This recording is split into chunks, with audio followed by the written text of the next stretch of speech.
What is up? It's your girl Ortizes, and you are now locked in to the Intersection Podcast. Oh. Okay. What's up, y'all? What it is? We are at the intersection. Wait, who we here with?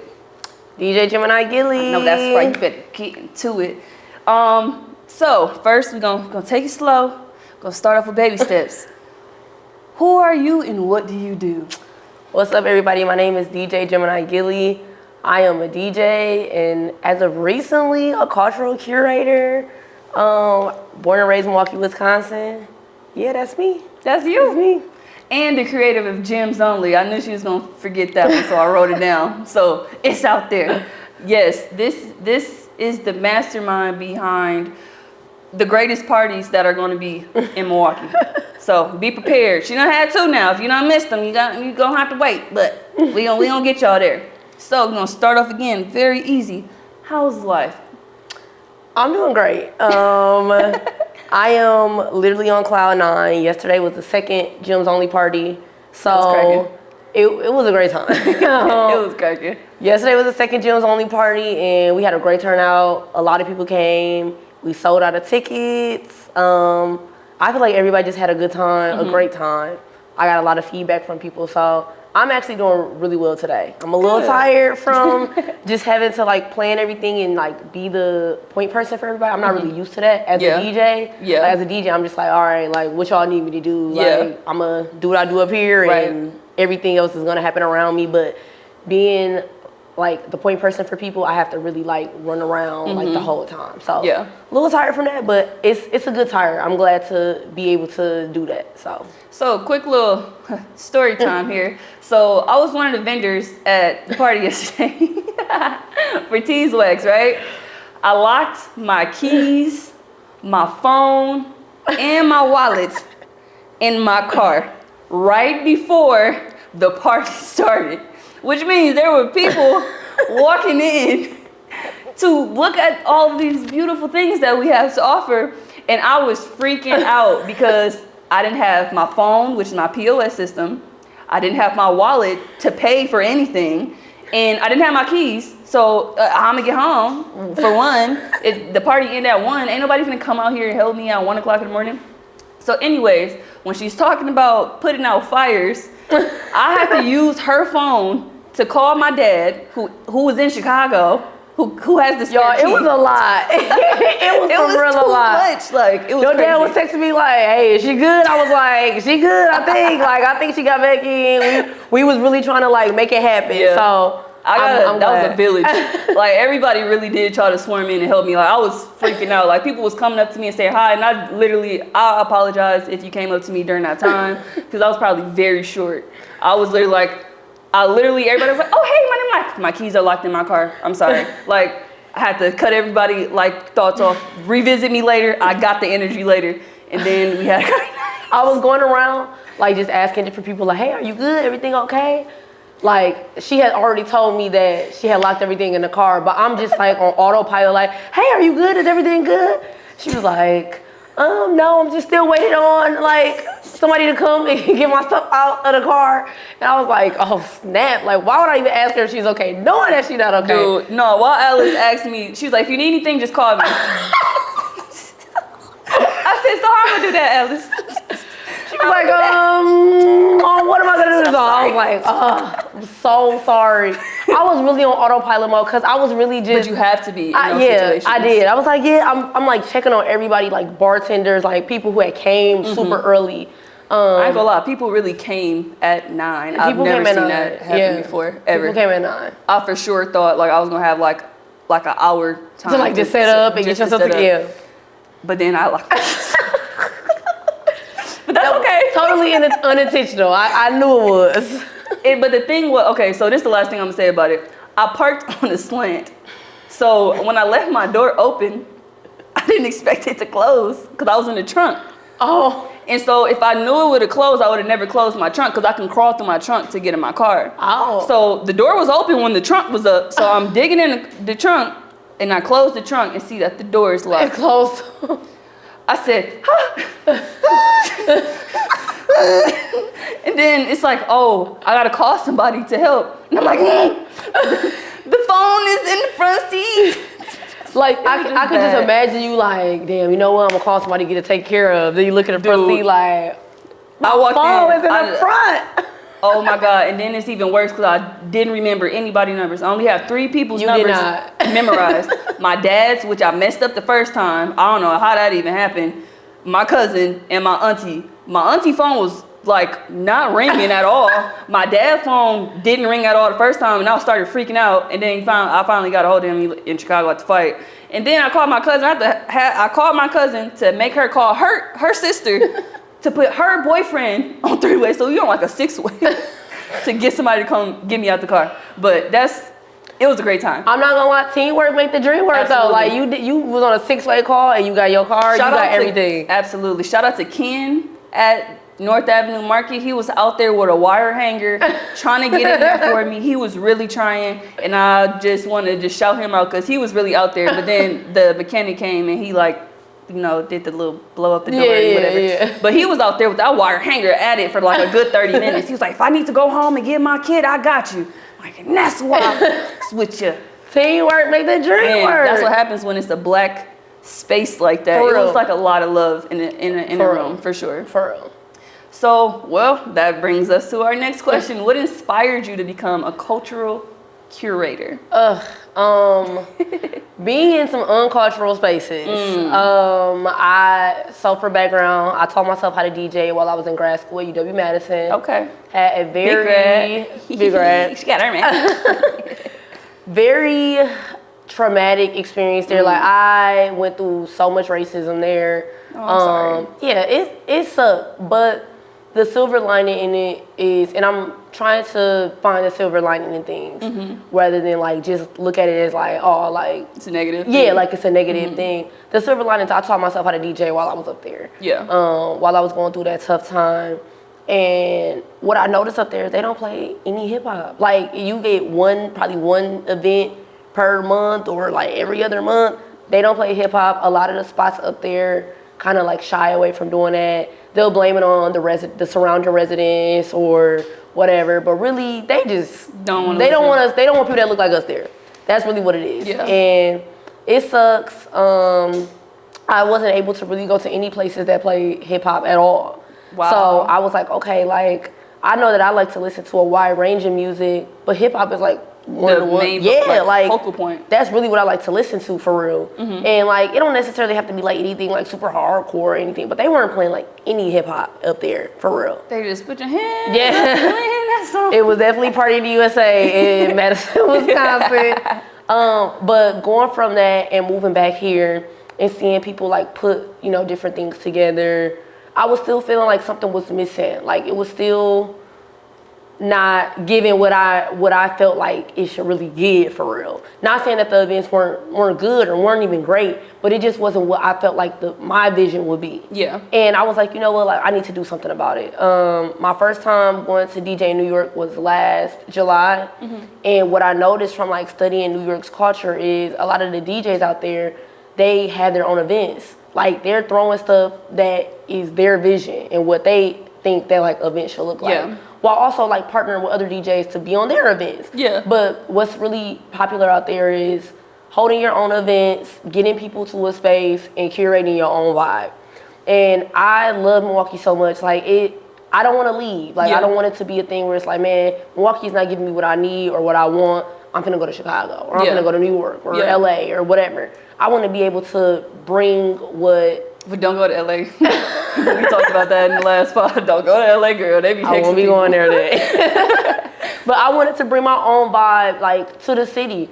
And I was like, man, how can I do this? 2020, I moved back to Milwaukee, September of 2020. And I started just like, I felt a burst of inspiration just being able to be back in the city. Yeah. And I was writing down a whole bunch of different like party ideas, like, oh, I want to do this, I want to do this, I want to do that. And Jim's Only was actually one of the names that I had down because my name is DJ Gemini Gilly. Yeah, not the little one. Not the little one, Big Gilly. But I had a whole list of names that I wanted for stuff. But something that I always like take a lot of pride in as a DJ is that I feel like I play a lot of things that people aren't used to hearing while they're out. So no, like seriously. I'm a witness to it because when we was I was listening to the music yesterday, and a lot of the time people were closer to the DJ booth. Yep, So yep. it was like I had time to groove out by myself. And I'm like, I ain't never heard this outside, man. Come on. Yeah, it was great. Like, I notice sometimes, like, when you go to certain places, like, you hear the same stuff. Yep. But I wanted Gems Only to be something for me, and, like, any guest DJ that I have is, hey, like, I want y'all to play something or play a set that y'all aren't used to playing out, but that y'all want to play out. So that was really important for me. So I was like, okay, like, I was going through my list of stuff that I wanted to do, and I was like, you know what, I'm gonna just call it Gems Only. And I didn't know where to start or what to do, but I DJ'd at 414 Day at the Outsider, and I asked them after the event, like, hey, like, I wanna do something here. I wanna curate something here, something that's been on my heart and on my mind since 2020, since I moved back. Like, are you guys willing to, you know, let me have this here? And it was like, all right, cool, like, let's do it. So I threw the first one at the Outsider. That was in May. Amazing turnout. We had over 500 RSVPs in 9 days. It was crazy. It was crazy. It was. Put somewhere. Check that. I've been watching a lot of Married to Medicine. Check that, honey. It was crazy because I was like, wow. My biggest thing was I didn't want it to flop. Like, before I even put anything out, I was like, okay, I don't want this to flop. I don't want this to be a thing where, you know, it's a big grand scheme idea in my mind. But once I broadcast it to other people, people like, oh, we really not really messing with that. So that was my biggest thing. Yeah. The response that I got, I was like, oh my God. Like you didn't that's even crazy. know. Yeah. And then the second one, it was at a new venue, shout out to North Avenue Market. I have to shout North Avenue Market out. They helped me when I was in a bind, okay? Like 10 days before the second Gems Only party, I found out that I couldn't have my event at the Outsider, and I was heartbroken. But I was like, okay, like I took a day to just, boom, get myself together. Liv, who was my live painter, shout out to Liv. Hey. And Kayla, who is over the events at North Avenue Market.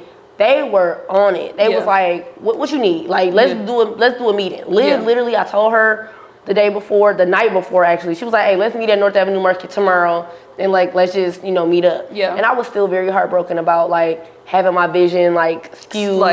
Yeah. I was very heartbroken, but I was like, okay, cool, like, let's meet there. I walked in the space, and I was like, oh, this is it. Man, this is the one. I'm telling y'all, even if it's not a party, just go visit. Like, it's Black owned. And the people there, even if they not Black, they are so sweet and nice. So sweet. Like, it is such a beautiful space. Like, I've never seen that right there. Yeah. I used to live on North, so I've never even seen that building even being utilized. So it's like, wow, it's really nice in there. It was crazy because it's something that's like hidden in plain sight. Yes. But I also felt like it was a gym. Yeah. And like I walked in and I was like, oh wow, like it's a bar, like you got different vendors, it's Black owned, it's queer owned.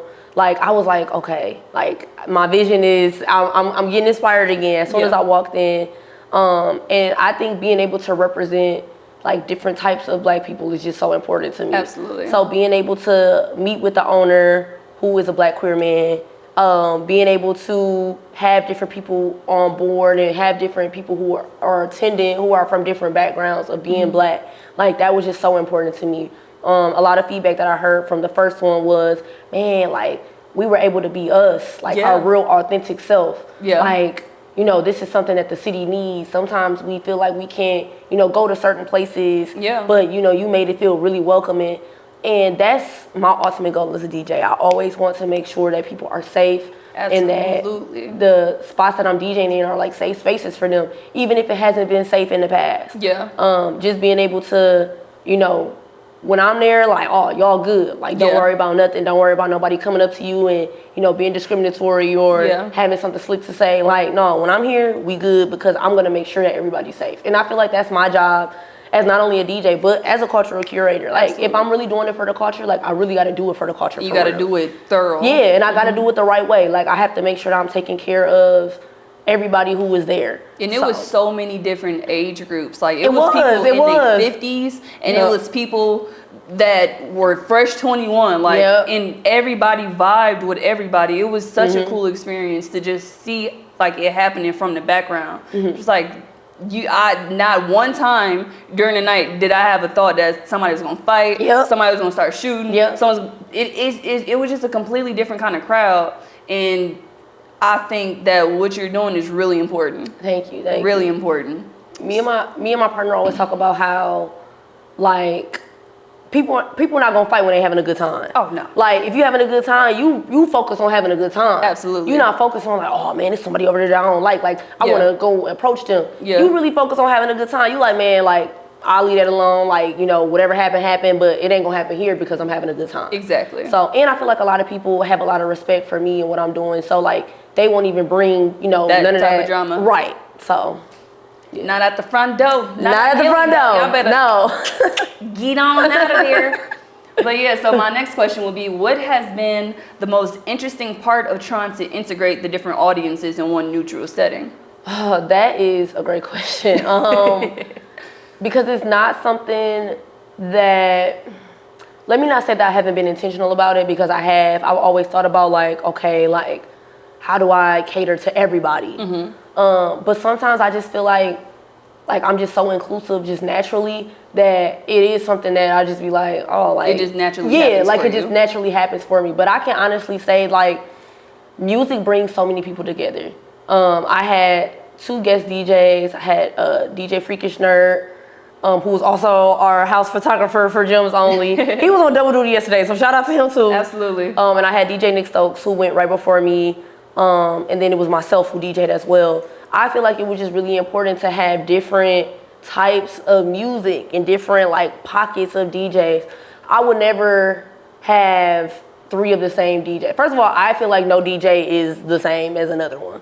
But I would never put 3 DJs who I feel like, oh, like we all 3 got the same exact audiences. Like, let's just cater to them. Because like now you kind of excluding, you know, a group of other people. You're excluding people, and like that's not something that I want to do. So I wanted to make sure I got 3 like totally different DJs with totally different crowds. And although I DJ with DJ Nick Stokes, like I also feel like we, like together we bring our own crowd, like together, but like separately, like we bring something different to the table. So I thought that was important. Madi was DJ Freakish Nerd. He also brings his own crowd, and it was amazing. Like I was very proud of the way this was put together. This is my first time actually having like multiple DJs on the same bill as me. Amazing. Normally I'm just like, oh, like I don't want to say I'm a stickler for doing it on my own, but sometimes I just have a vision that's like, I have tunnel vision where it's just like, this is what I want it to look like. The only person who can get this done is me, because I know what this looks like.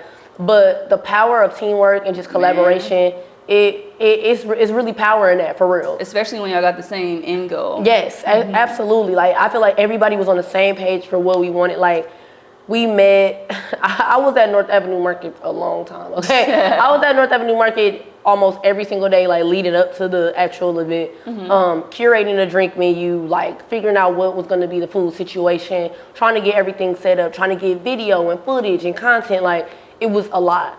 But I feel like everybody had a common goal of like, hey, we want Gems Only to be successful. And that's all I can ask for, to be honest. Like, you have a team that's gonna root for you. Absolutely, absolutely. So I would say getting everybody in the same room was not hard, because there were so many different things that people had to, like, there were so many different things that Gems Only had to offer for other people. So like you got Tease Wax, who was there. People want Tease Wax, who was there. Not the little. You had Hustler, who was there. Man. Those are like 2 totally different crowds. But like I definitely wanted everybody to be able to like patronize Black businesses. It was a birthday blackout because it was like my birthday party. But the blackout part was for Juneteenth. I wanted people to be able to like experience like being Black at like its peak moment. So we were at a Black-owned venue. We had all Black DJs. Our artist was Black. Our vendors were Black, and our photographer was Black. Like there was no half-stepping for it. I was like, oh, I can't like skimp on us for us. Like this is for the culture, for real. If it's gonna be for the culture, I'm gonna put in extra work to be for the culture. You gotta stand on them boundaries. That's what it was, But everything went so well, and I definitely feel like I feel like both of the Gems Only series so far have just been so successful, and there have been so many different types of people like messaging me like, man, we felt so good. We were able to dance. We were able to, you know, see people we hadn't seen in a long time. We were able to mingle with people from different backgrounds than us, but like we all had a good time. Yeah. So that makes me happy. I'm glad that it makes you happy because I had a great time. That was my first time night vending, so I was actually scared. Like I literally was having a conversation with myself, like, do I take that step into night vending? Like, cause I've never like in my head I was like, who gonna buy candles at nighttime? But then the counter to that was like, well, just do it and see. It's all an experience. Whether you do good or do bad, at least you know for next time what you can change or what you need to do better, or if you need to promote more or whatever you need to do. You will know it once you, but you got to do it first. Yeah. Man, let me tell you. I came with a lot of candles and left with a little bit of candles. Like, I'm talking about a little bit of candles for real. Like, I was looking like, oh my God, like you saw all these candles? Man.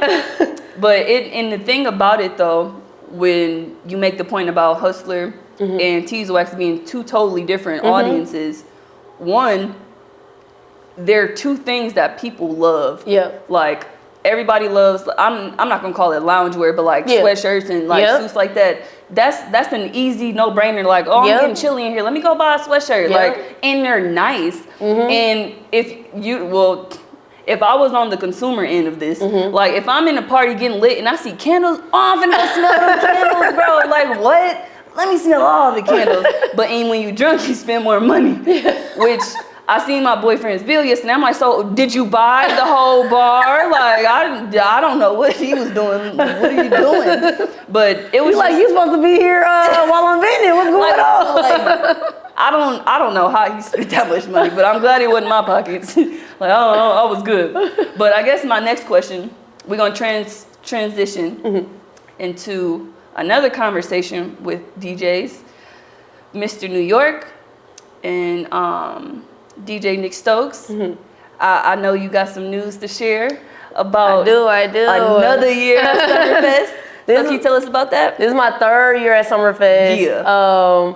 It's crazy because I grew up going to Summerfest, like going to concerts and stuff. I can remember waiting. I think we got to Summerfest at noon, and I waited all the way till like 10 p.m. at the Miller High Life stage to go see Lupe Fiasco. Oh, like, I was 16. I can remember literally going to see different people and like waiting to see them. Or I went to Wiz Khalifa in 2010. I know everybody in Milwaukee was at Wiz Khalifa in 2010. I was the only person who didn't go because my mama would have beat my ass.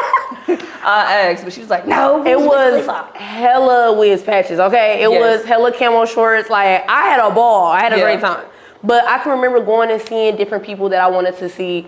And to see my name, like, up there or see my name, like, on a bill with different people, I'm like, this is really crazy to me. Like, it's surreal. Yeah. So I will be one of the opening acts for Mr. New York's stage on July 7th. DJ Nick Stokes is also doing an opening set. There is some singers who are going to be singing. There's other DJs that are going to be playing. So it's going to be a good time. And I'm also opening for DJ Shauna on June 22nd. Okay. Yeah. So June 22nd. That's 2 for you. That's 2. Bring it to And I love Summerfest. I feel like that's another place where I'm able to really like kind of get my shit off a little bit and be able to show like my wide range, because like the demographic there is a little mixed. And I'm able to really just show like, oh, I can go here, I can go here, I can go here. Like, everybody's gonna feel included. So that is super important to me. Absolutely. And if you are curious about her previous experience at Summerfest, I interviewed her for them too. So y'all can check out that on Copyright. She did. On YouTube. So we got all the archives, you know, honey. We be it's on the street. I'm not gonna lie, like, Copyright really be on it. Like, y'all was really ahead of the curve, for sure. Because we see it, like, we're not, I wouldn't call us cultural curators, but we try our best to make sure that the culture is recognized. I'm not gonna lie, like, that's a part of cultural curation, though. Like, being able to have, like, those publications who are like, hey, like, we see that y'all doing this, like, what's up? Like, that's a part of cultural curation, for sure. Like, because, like, I can get the word out by myself, like, oh, I'm doing this, I'm doing that. But, like, being able to have, like, a Black-owned, like, publication being like, hey, this is where it's at. This is where it's at. That's a stamp from the culture. Absolutely. Like, that, which is a part of cultural curation. So y'all really out here doing it. So you hear that, Lexi, if you're listening? Well, we got another title for our badge. So speaking of DJs and your partner. How does it feel to have a partner in the same field as you? Okay, so it is literally, and I'm laughing because like Nick is literally like my best friend. Yeah. But it's crazy because like we're also like in a relationship, so it's like but we're also business partners. Yeah. So it's like we're really like all in. The nucleus. Yeah, for real. Like it really does feel like that. But it's really a blessing. Like I've been DJing for almost 5 years now. It'll be 5 years this year, and I don't feel like I really tapped into like my purpose and what I was really like supposed to do literally until we for real started like dating and being locked in. And it's crazy because I felt like I was on the brink of something, you know, prior to that, but I really wasn't on the brink of shit for real. Like I was really just like, oh, I'm doing this, like whatever. Yeah. But now looking at how my career is like just boom, like it really does take having a very like supportive partner, somebody who's just 100% behind you, whether we in the same field or not. Yeah. Like it doesn't even matter. Like he'll be like, man, like, you know, go ahead, like do you, whatever. It'll be sometimes where like we have we'll have like different gigs on the same day. We're not able to support each other, but we know that we're still being supportive. Yeah. Like, you know, afterwards, oh, how was your gig? Like what happened? Blah, blah, blah. Like we debrief about stuff and I think it's cool. And we DJ together. So like it's cool to be able to go get the bags together and be like, oh, like, you know, shake hands after like, we really did that. Hug it out, kiss it out, like we really did that. Like it feels good. So I really enjoy like having a partner that's in the same field. Like there's no jealousy, there's no like animosity, it's no like, oh, like you got that gig, oh they was hitting me up about it, like you know, whatever. It's like slick hating. Yeah, like it's nothing like that. Like I get like absolute like zero hating vibes, and I don't get that either. I want to see him win. He absolutely wants to see me win, and that's always been like we've been friends before anything. Yeah. So like that really has been like the foundation for everything, like our friendship and really wanting to genuinely see each other win. He had people ask all the time like, oh, did you teach her how to DJ or did you teach him how to DJ? We get so many questions like that. Do they not know who his dad is? Like, let's be for real. What's crazy is like we literally were at two different like places in our life, like not even like really talking for real or not even really like having just a friend from around the way. Just a friend, who I went to high school with. Like he taught himself how to DJ, I taught myself how to DJ. When we started dating, it was just like all like, you know, Spider-Man's like it really was like, wait a minute. But it was crazy because it was like, you know, he had always like wanted to like, you know, had gigs and stuff. And one day I was DJing at Portman. Shout out to Portman. That's the home base for me. That's the home base for us. Like I love Portman's. They are just like so supportive. But I had a gig there and I was like, hey, like you want to do like 30 minutes? You want to open up for 30 minutes? And I remember he was like, oh, like no, no. I don't want to say pushing him, but I believed like that he really knew what he was doing. Yeah. Like he had the knowledge. He had something, I call it DJ brain. He had it where it was just like, okay, like I know that these two songs go together, or I know I have DJ brain where if I hear a song, I don't care what song it is. I'm automatically thinking like, what song mixes with this? Yeah. And I've been doing that since I was a kid. Yeah. And there would be times where we'd be listening to music and he would be like, oh man, I would play this with this. And he would like rap it while the song on. I'm like, we'll do it then. Right. Like, what's the hold up? Yeah. So when he did his 30 minutes, like it went really well. He got really good feedback from people. People were dancing and stuff. And I really felt like that like lit a fire under his ass. It was was really like, oh, this is what it is? Yeah, like him actually going up there and like doing it, he was just like, oh man. After that, he started like really like hitting the ground, running like, hey, I'm everywhere. Doing it. He was at Mango's. For real, he was at Mango's, he was at Catfish Lounge, like he was everywhere. And I was so happy. Yeah. Because like, you know, although I said like, hey, you want to do 30 minutes? Like he really did that. Like he really. It wasn't just 30 minutes. It was like, oh, it's over? Yeah. Like, and that was exactly why I said, hey, you want to do 30? Because I feel like he got that taste of like, oh, like, you know. Yeah, putting your toe in the water. Yeah, that's exactly what it felt like. Like once he got that, he was like, all right, like I'm ready to do this. And he hit the ground literally running after that. He was like, hey, I'm finna DJ here.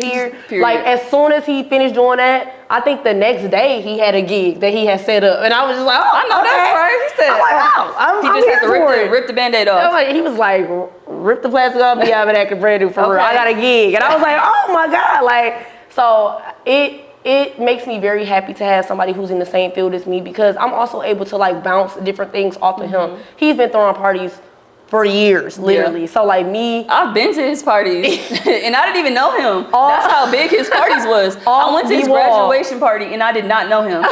Like, hey, I'm here though. Somebody graduated. The word was, you better be at Nick Stokes' party or you was square. Yeah. So where was I?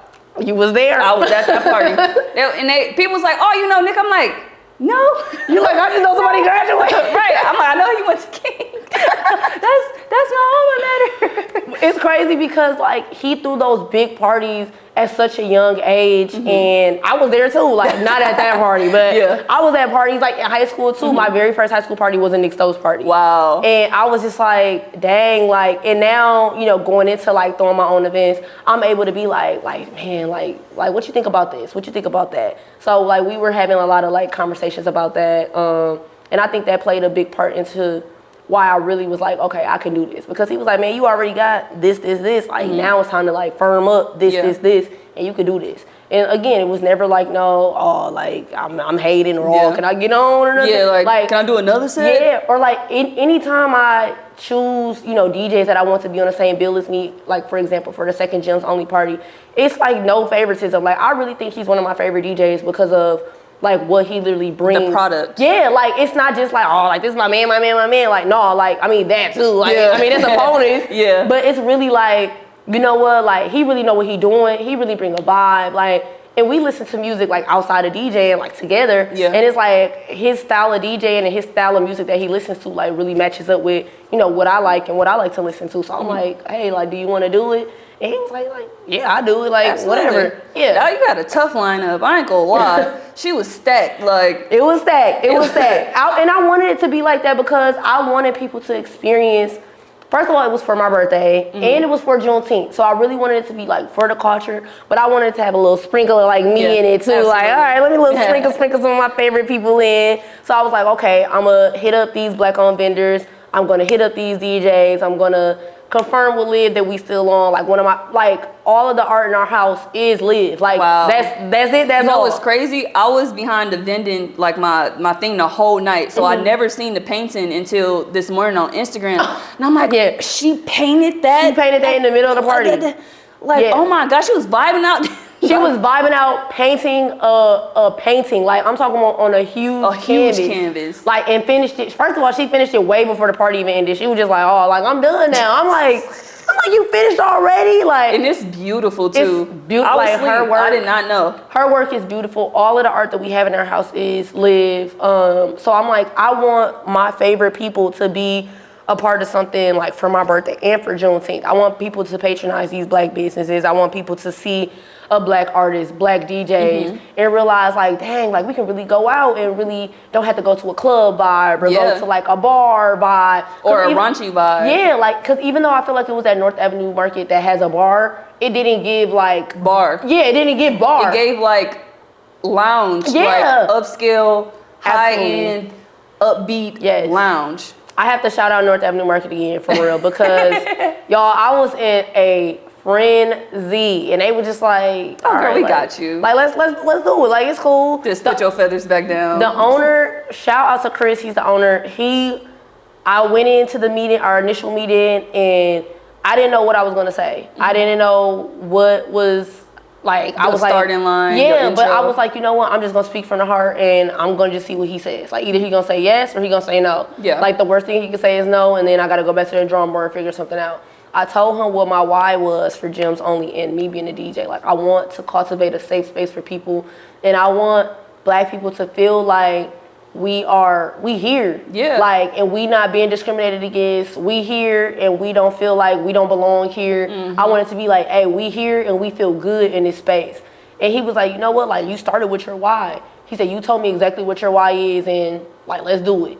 He was like, all hands on deck. He said, wrap it up then. Yeah. He was all hands on deck. So I have to really like shout out North Avenue Market, shout out to Chris, the owner, Kayla and Liv, who really set everything up, and everybody who just played a part. So absolutely, I feel that. So my next question: how does it feel to be a household name? What are the pros and cons of that? Because I know it's a big shift because you go from like oh, hey. And it's like, oh, hey. Yeah. Like, I'm having dinner, y'all. A shift for real. Let me tell you that. Because music wasn't, like, I've always loved music, but music wasn't always like my first love. Like, I started off playing basketball. Yep. And that was Y'all my first love. I mean, I was doing a little. Like, that was really my first love, though. Like, I wanted to go to school. Like, when I was a kid, I wanted to go to school and play basketball and then be the first woman in the NBA. Like, that was, like, my thing for real. And it got to a point where I was like, I really don't want to do this. Like, I want to do something else. When did that pivot? Like, what year do you think that happened? Was it after high school? It was during high school. Oh, wow. Yeah, it was during high school. I played basketball in high school all 4 years, but it was during high school where I was just like this really ain't what I want to do for real. Mm-hmm. Like, I need to find something that I'm more passionate about. And I feel like while I was in high school, people were inviting me to, like, their house parties to, like, just plug my phone up on the aux and, like, put my phone on shuffle. And I was just like, okay. So that was, like, my first DJing experience. Yeah. Well, actually, I take that back. My first, like, DJing experience, if you want to even call it that. In the 4th grade, for people's birthdays, I would, like, make them mix CDs and, like, give them mix CDs. Sweet. It's crazy because, like, if y'all still got them, I need y'all to give me some of them or show me, like, what was on the track list. Right. But I would make mix CDs for people for their birthdays because I was like, this is my love language. Mm-hmm. Like, I love music, not even knowing how much of a pivotal point, like, it will play in my life later down the line. But, like, I'm sitting here making mix CDs for people for their birthdays. And as I got older, like, making playlists and, like, doing different things. And I'm like, dang, like, this is, like, I enjoyed having people say, like, hey, we want you to come because we want you to hook the phone up. Man. I'm like, y'all want me to hook the phone up? Yes. So, like, going from, first of all, shifting from being known as, like, playing basketball to being known as a DJ was definitely, like, a huge shift. Even when I moved back to the city, a lot of people didn't really know who I was for real because I was living in Madison. Oh, yeah. So it was like I was up there, and nobody in Madison really knew who I was because there was really no place. There was no really place for me to DJ up there. Yeah. I was DJing here and there up there, but I don't think things really came into fruition until summer of 2021, which. First of all, summer of 2021 was it was cracking, and it was a very, like, pivotal summer for me. Like, I really felt like I was, like, rediscovering myself. I call it my rebirth phase. It was me, like, just seeing, like, who am I for real? Yeah. Like, who am I seriously? Like, me just taking I was in therapy. I was going through therapy, like, real heavy, like, just trying to figure out, like, who I really was for real. What do I really want to do? I'm at this job that I like a little bit because, like, I got my degree and this is a job for me. But, like, I want to do something more. I was still DJing on the side at the time. Mm-hmm. So it was just like, but it was like, I love DJing. Like, but how do I take that leap and just do it? As soon as I took that leap and was like, okay, I'm going to be a full-time DJ, that's when I felt like things really started to change and people, like, I had somebody come up to me yesterday like, oh my God, like, I wrote you on Instagram the other day, like, we are huge fans, and, like, when you reply, like she screamed, and I was like, wow. I was like, me? Like, you were excited about me doing that? You a big wig, bro. It was, but it's crazy though, because, like, I struggle with, like, I'm coming to terms with it? Yeah, I struggle with coming to terms with it because I do feel like I'm a little introverted a little bit, but being a DJ pushes me to be, like, extroverted. Like, I have to be out in the open. I have to, like, talk to people. Yeah, I have to talk to people. I have to entertain. And all the time, like, I don't always want to do that, but I do realize, like, you know, people do see me as, you know, like, this, like, figure in the city. And it's not that I want to be mean, because that's not me at all. It's sometimes, like, my social battery just runs out, or, like, sometimes I'm just like, oh, like, sometimes I'm overwhelmed with the fact of, like, oh, y'all really think that way about me? Yeah. Like, y'all really think that I'm a household name and, like, y'all are screaming because I DM'd y'all back? Like, for real? It's one of them things, because it's like, that's not even what my personality is. I'm just real cool and down to earth. Like, anybody can come up to me and I'll DM anybody back, for real. Like, I'll sit here and have a conversation if y'all want to know about DJing, whatever. Like, and she was like, man, we DM'd you the other day, and, like, and I was like, you screaming because I DM'd you back? I would literally ask people when you dropped the flyer, even when we started having conversation about the event, I'm like, you know DJ Gemini Gilly, right? Yeah. Right? You know her, right? I'm going to be working with her. Like, Because sometimes you can mention somebody's name and it just falls flat. Like, Yeah. oh no, I don't. No. Yeah. Girl, the city know you. It's crazy though, because like that was never my intention when I went into DJing. It was never to be like having people like screaming when I'm messaging them back or like really like knowing me for real. It was really just bringing something different that I had never seen before. And I'm not saying, and again, it's no knock to any DJ in the city at all. Mm-hmm. I just knew what my vision was for like what I wanted it to look like for what I was doing. Mm-hmm. And like when people come to the Gems Only parties and they leave and they say like, man, like these are the vibes that I be wanting to experience so much. Like, absolutely. I don't have to go to a bar or a club to experience it. That makes me feel good because it's like I'm doing what I knew my vision was from the start. Mm-hmm. So like being a household name it's crazy to me. It's like really like, oh, for real? Because Like, I really am this just newfound. Yeah, right. I'm like, what am I supposed to do? And like I just get a lot of people that message me like a lot of times and be like, man, like you're such. Somebody brought me a birthday card yesterday. Aww. First of all, I was like, You was thinking about me? Yes, like it was like, oh yeah, like it's your birthday, right? Or it was your birthday, right? I was like, yeah. Oh yeah, I got a card from you. Me and my homie, we got a card. I was like, y'all got a card? And I read it, and inside of the card, it was like, man, like you are just such an inspiration. Like you are doing something like so like pivotal. Man. Like I'm hoping to be able to collaborate with you, but like this isn't even about this. Like I just want to let you know like you're an inspiration. And I'm like, I'm really out here like doing that. People are recognizing you. Like it's. When you walking in your purpose, people gonna start noticing who is this person? Who is this person that has this aura that I want to be around? By the way, we gonna keep having this cameo of this fly running through the camera. I am not in a dirty space. I left the door open. So just be aware that this fly is a visiting entity. He want to be in the know. He want to know what's going on at copyright. Trying to be in the gig. But anyways, I can't even remember what I was saying because the fly just pissed me off. I've been trying to ignore it this whole time.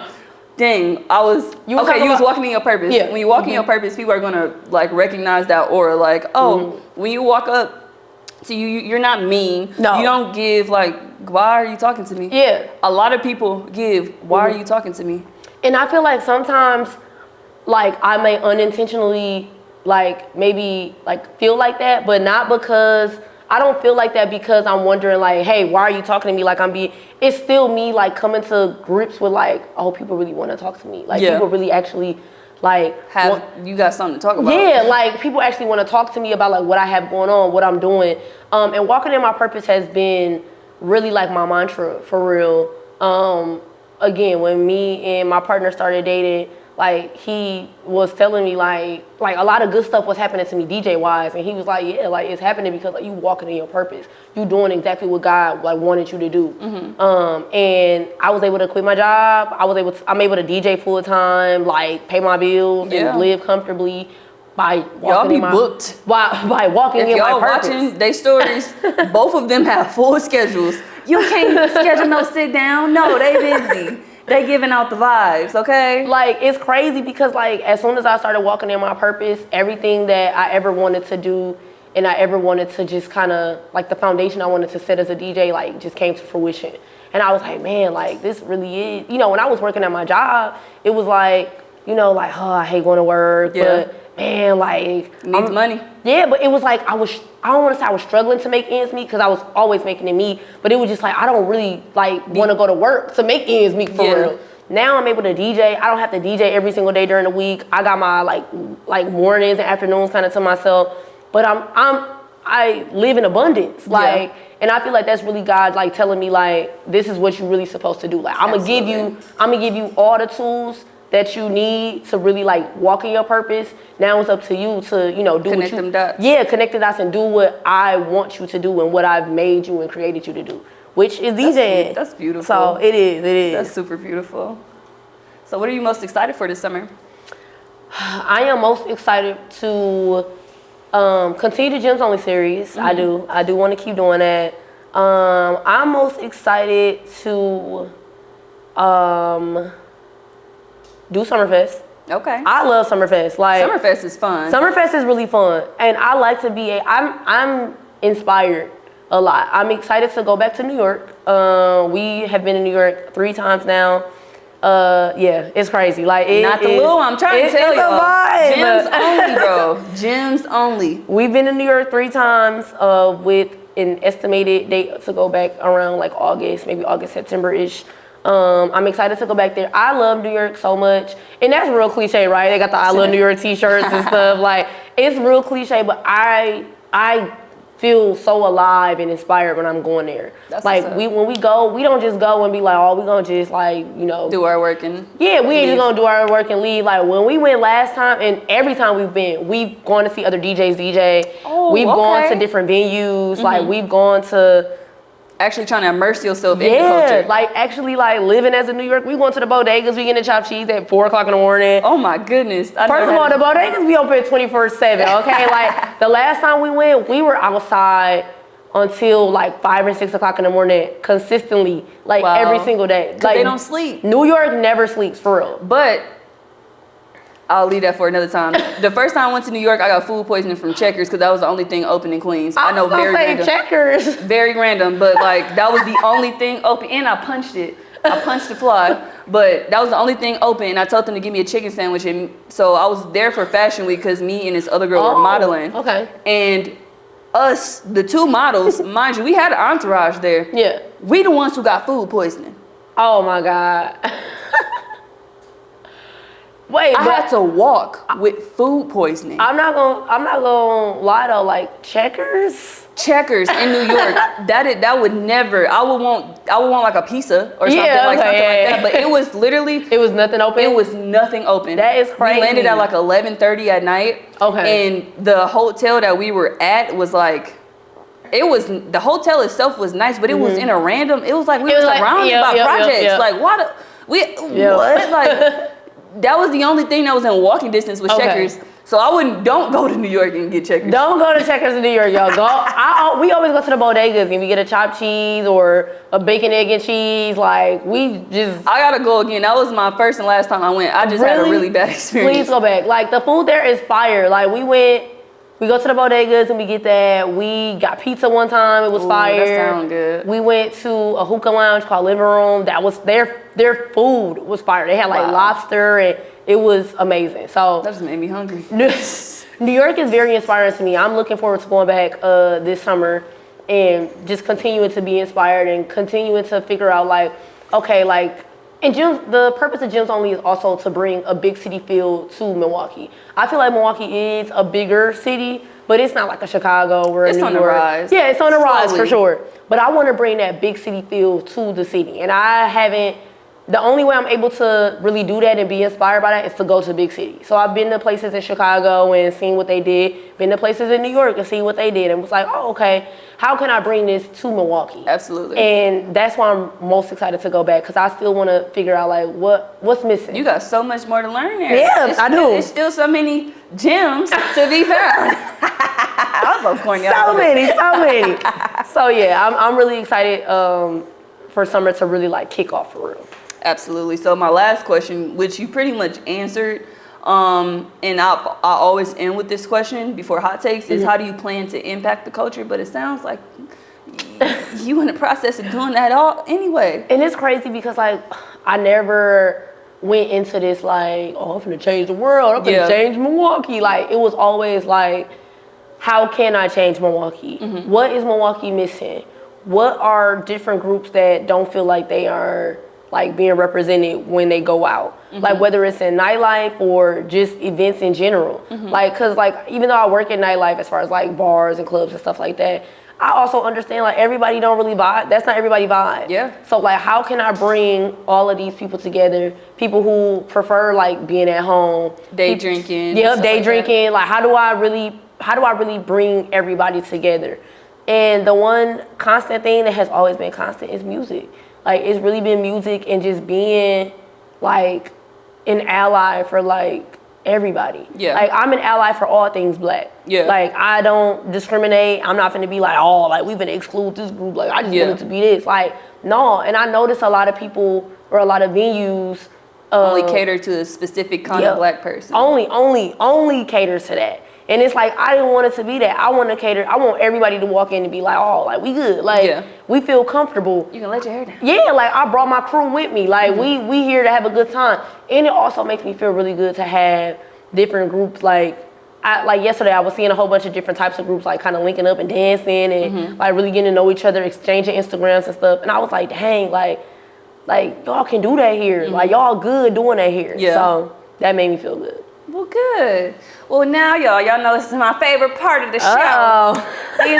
These are the breaks or the hot takes. All right, let's get into it. So the first one, I always got to throw a little pop culture in there. What are your thoughts about the Sukiana situation? I have a strong social work background, okay? Like, got my master's in social work, so I've been learning about so many different things like boundaries and like sexual assault and stuff like that. And like, Wyclef Osiris was wrong. Yeah. Like, I feel like just because somebody, raps or portrays himself in a certain way, like, consent is consent. Absolutely. I am 100% a stickler behind, like, if it is, if it's not a firm yes, like, that's a no. Yep. I'm a stickler for that. Yep. If you like, I don't know, like, it's a no. Like, like, if it's, I felt like she was just very uncomfortable, and I've been seeing a lot of people saying like, oh, well, like, she rap about this, like, it don't matter. It don't matter. Like, people say, oh, she rap about this, she being real raunchy, like, she real sexual and blah, blah, blah. Like, okay, like, with her man. Yeah, but like, and also, like, even if she do rap about that, like, that don't mean just walk up to her and kiss her. Right, that means somebody's supposed to just walk up to her and just like kiss her, and she's visibly uncomfortable, and you continue to do that. And I also felt a type of way about like the people around her who, like, the men who were on the panel, like, just sitting there like laughing and looking like, that could never be the men in my life. Okay, like, bro, what is you doing? My people are painting the city red for me. Okay, like, no matter what happens, if I'm uncomfortable and like something like that is happening, it's up for real. So like, I felt for her, and I feel for the commentary that is going on, because a lot of people are just like, oh, well, like, she's sexual, like, I mean, like, she shouldn't be talking about that then. She could talk about what she wants. It's a lot of men. It's her music. It's a lot of men in the music industry who talk about the same things. It's just not. Rick Ross literally said he drugged somebody and had sex with him. Listen. And lost his Reebok deal, like. And people just let that go. Yeah, and I just feel like a lot of women are not like really protected in the music industry for real.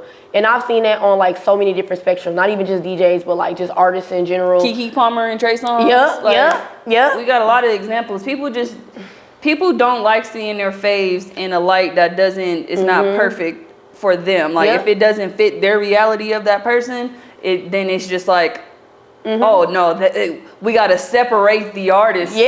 From the art. No, and that's not how this works. I was literally just having a conversation with somebody about this, about like even local artists, like, oh, like, how are we supposed to, like, the question was, it was very like, it wasn't sarcasm, but it was really just like irony. Yeah. They were like, oh, like, a lot of local artists be doing like a lot of stuff too, like, who have already been outed, obviously, but like, how do you feel about that? How do you feel about that? Are you supposed to like separate the artist from the art? And I'm a stickler for like, no, like, I can't do that. Like, if you making songs about like kids or stuff like that, or like sexually abusing or sexually assaulting somebody, or like the Rick Ross line, like dropping something, like, that's not really okay to me. You know what I'm saying? And you don't got no integrity. Yeah, and I don't mind people, like, I don't care about people like talking sexually about what they do with other people, like, consensually. Like, what Sukiana be doing? Like, I mean, like, is it my cup of tea? Like, I mean, whatever, It's raunchy, but like, she has her own audience. She has her own audience. She has her own lane. She's not talking about,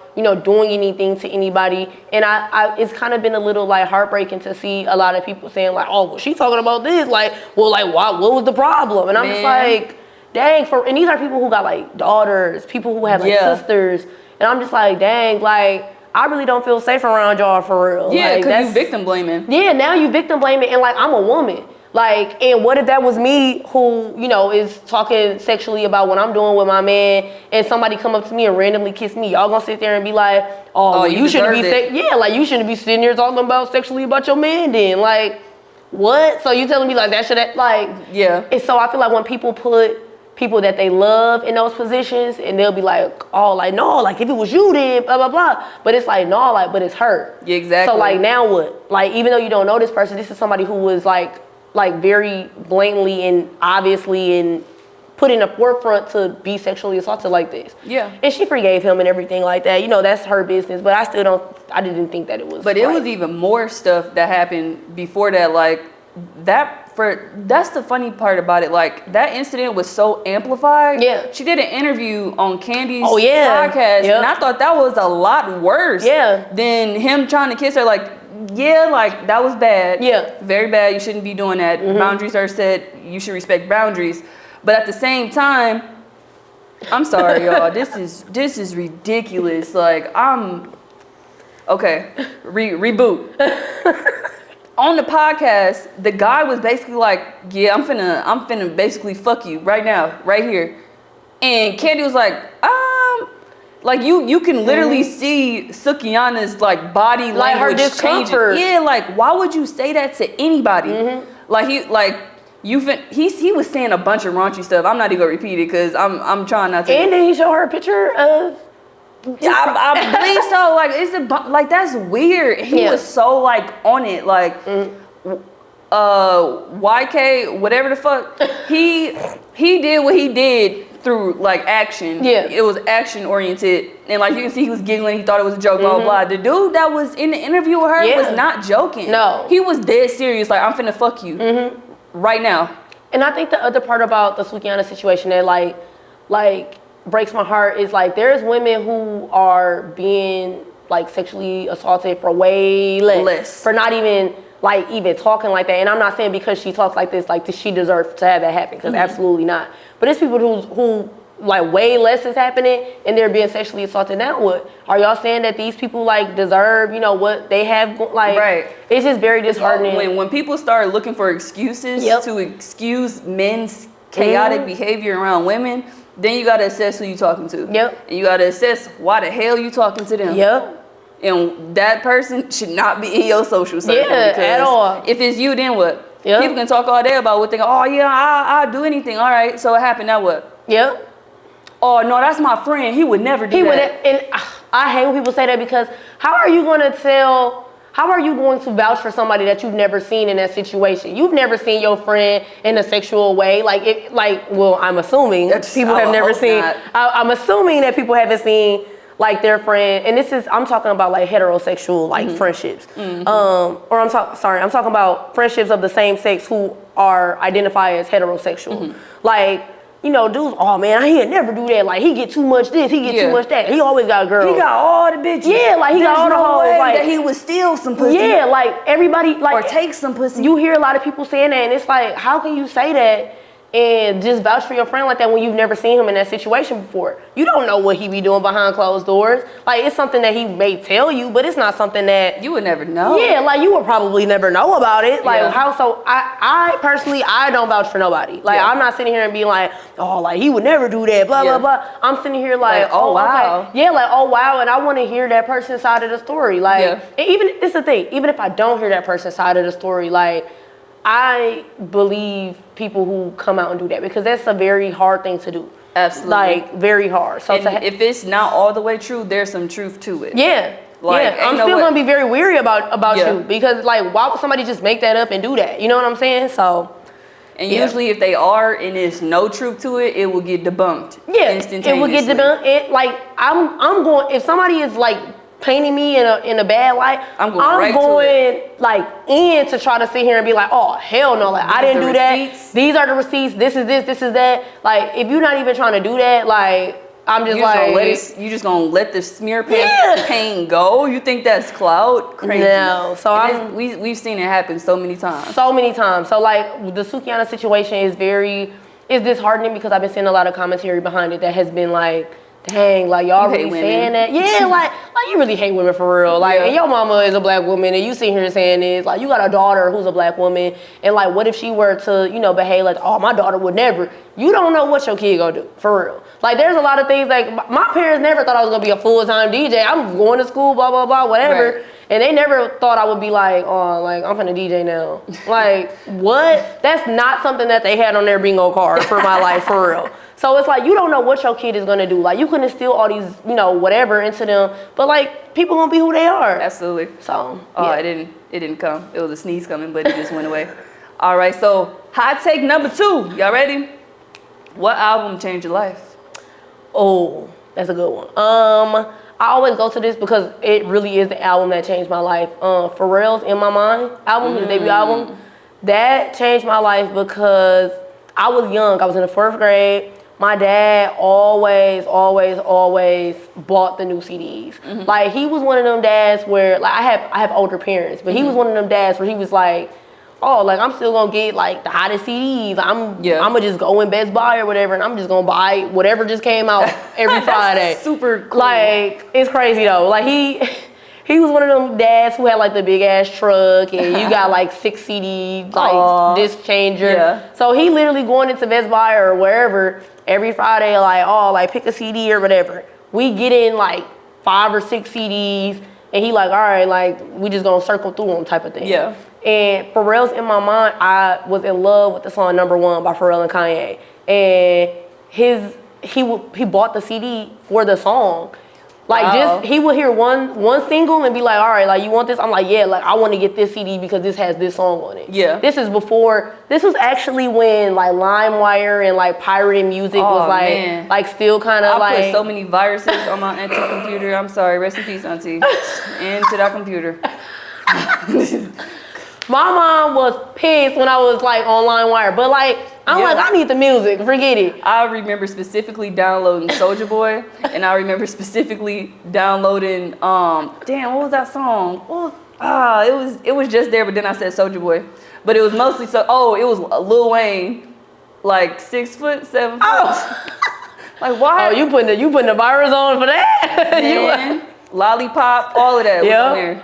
Crazy. That's crazy. But like, Pharrell's In My Mind album changed like what I thought about music because it was so different than what was out. Like, it was a lot during that time. It was a lot of Lil Wayne, heavy Lil Wayne, like mixtape Wayne was out, which I was still a huge fan of. But like, Pharrell was just so different. Yeah. Like, I was like, okay, like, I really like this song. My dad would put the album on. I know the album literally front to back, like, to this day.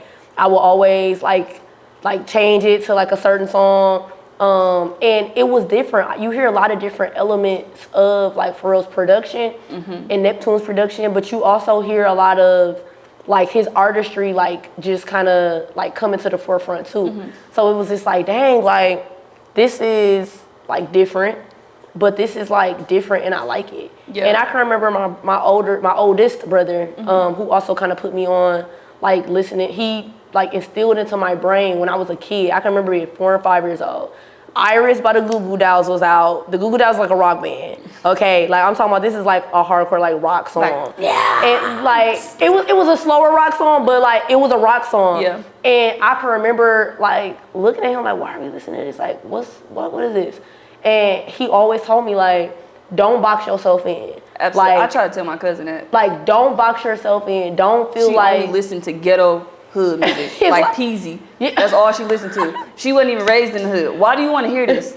Put on some damn Beyonce. What the hell? He will always tell me like, do not box yourself. And this is somebody who was like watching like 106 and Park, BET, like very heavy back in the day. Yeah. When like BET's content was just like really top tier and top notch. He was like, hey, don't box yourself in. Listen to a little bit of this. Listen to a little bit of that. I take that with me to this day. Like, absolutely. I listen to a little bit of everything. And I feel like my DJ style like is a reflection of that.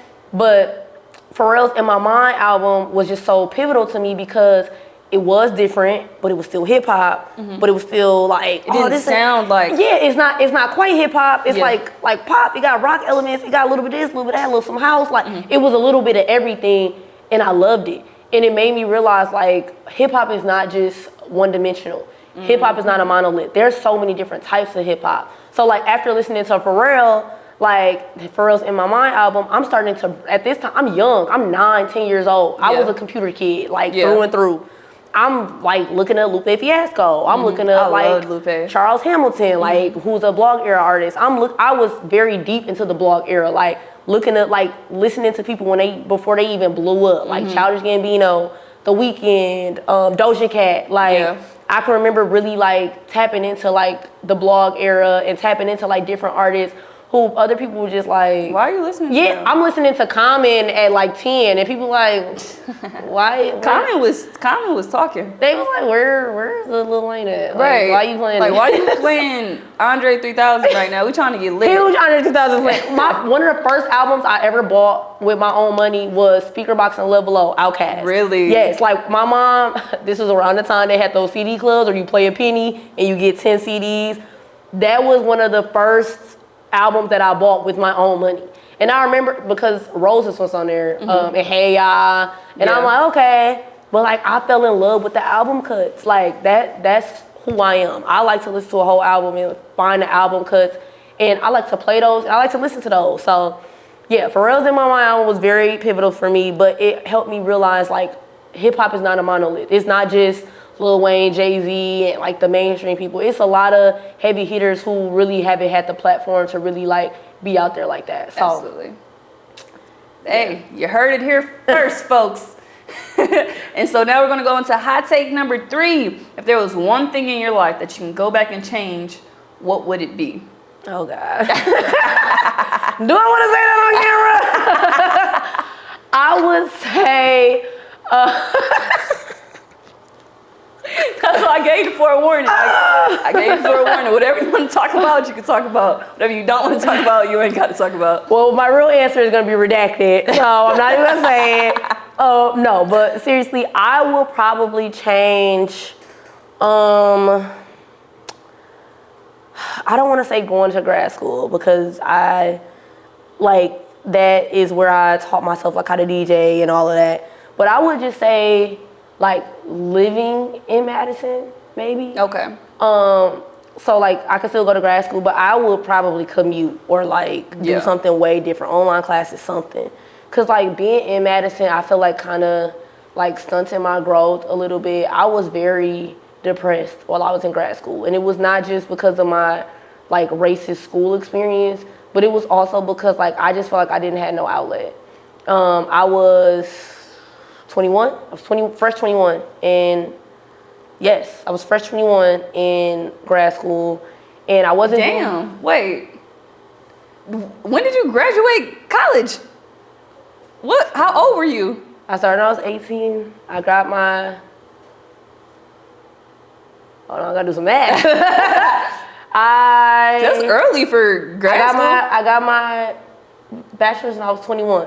I was about to turn 22. Oh, okay. Yeah, my birthday's in June. Oh, you went straight for it. I went straight. Okay. Yeah, so I got my master's at 22. I got my bachelor at 21. Okay. Only had to do 1 year of grad school. So, and what's crazy, it was like the hardest year of my life. Not even academically. Like, I was excelling academically. I graduated magna cum laude and everything. Like, what happened was, just like my personal experience was horrible. It was not good at all. I just went through just so much, just personally, like, familially, educationally, it was bad. And if I could redo that, I probably wouldn't immerse myself in that environment because it was very toxic, and I felt like my mental health like took a huge hit. And I don't feel like I fully even recovered from that. I was in grad school. I graduated from grad school in 2019. I don't think I fully recovered from that until maybe like the beginning of 2022 when I was just like, you know what? It happened. You just gotta let it. And it's over. And I was in therapy very heavily, like just related to like a lot of stuff that I had going on, like the racism I dealt with in school. And after that, I stayed in Madison to work, which was also just a very racist situation. It was hell for real. Madison sounds racist. Like Madison, like I met some black people up there who were really nice. I had a mentor up there. Her name was JL. She was very sweet. I went to church up there. Like I knew people in church who were really nice. They were black. I went to a black church up there. Right. So that was nice. But my goodness, like the people up there, I was like, damn, y'all, like they was just like jumping me down there, like mentally. I'm like, y'all serious? Like my job was just like too much. And then the type of work I was doing, I had to work from home, but like I still had to work, and I had to take all the stuff I would normally just leave at work, like as far like mentally, just like okay, I'll come back to this tomorrow. I'm at home and like I'm working from home, and I'm like I can't even escape this job. Like I'm literally like 24 hours. Like 24. It was getting to a point where I couldn't sleep. I was counting down the time until it was time for me to go to work when I first like got off. So like it's 6 o'clock. Like some days I would have to work a little later. It's 6 o'clock. I'm like, okay, I got how many times until I got to get up in the morning? Like because I'm like I'm trying to maximize my time. It would like consume me to the point where I couldn't sleep or nothing, and it was just like really bad. So, hey, summarizing that, I would not be in Madison. that was something I would change. The only times I've ever been to Madison were for parties. And I thank God for that. Because even at the parties, like getting to the party, you would see it. Yeah. You would. It was bad. Go up there. Yes, it was bad. What's that thing that y'all have? Mifflin Street. I've never been to Mifflin. I've never been to Mifflin either. Really? Yes, I have not. I went to grad school for 1 year, and I felt like I was just too old to go to Mifflin. And then I went to UW Whitewater for undergrad, and we had Spring Splash. And I really wasn't the type to really go out for real. That's fair. I was just like, I'm just here to get my degree and leave for real. Cause like wrap it up then. I really felt like that. Like let's wrap this up for real. Cause like I don't even want to do this. But like I went to Spring Splash 1 year. It was decent, but like that just wasn't what my scene was at that time. Got you. Yeah. All right, we got an extra take, which will be the last take. Y'all ready? Yeah. Let's hear it. This is the DJ question. Oh, okay. What song always transforms the vibe of a party? Oh, okay. There's a couple, and there's a couple that I played yesterday because I wanted to cater to like everybody that was there. So I really like playing Make It Last Forever by Key Sweat.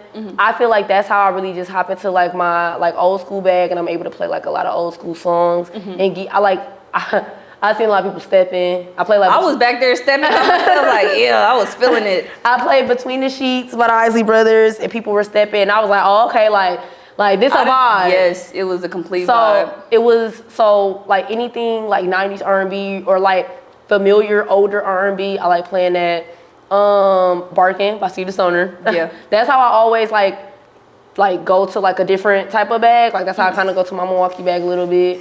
People hit the dance. Like it's fun. It's a fun song. Yeah. Like it's very upbeat. Just everybody just waiting the whole time for him to get to that part. First of all, as soon as the song come on, people doing this. I'm like, you gotta wait. I'm like, dang. Like honestly, the dance is not until the end of the song. Right. So y'all really need to wait. But people just doing that the whole song, and I'm just laughing like, y'all really just don't even know for real. You seeing the black joy. It really is for real, and it feels good because like he from the city. Yeah. So it's like you really support him. And he be around. He really be around for real.